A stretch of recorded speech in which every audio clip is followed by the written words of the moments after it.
wamekuwa wametawala eneo hili na kuzorotesha usalama wetu.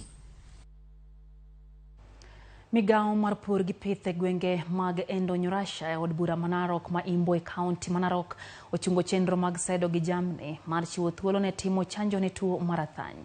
Joyce Keshe ma jatend migago mar pur gi pith e kaunti no olero chenro ni mano mar sedo gi jamni alwora no biro timore bang' yudo chanjo kendo singo ni tend kaunti no timo duto e thiro landruok mar tuo no.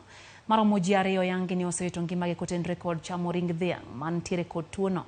Jatelo no singo ni jopiny mondo mi obed akicha kod kit ring'o ma gichamo kata obedo ni maromo chanjo 70,000 osetimne jamnigo.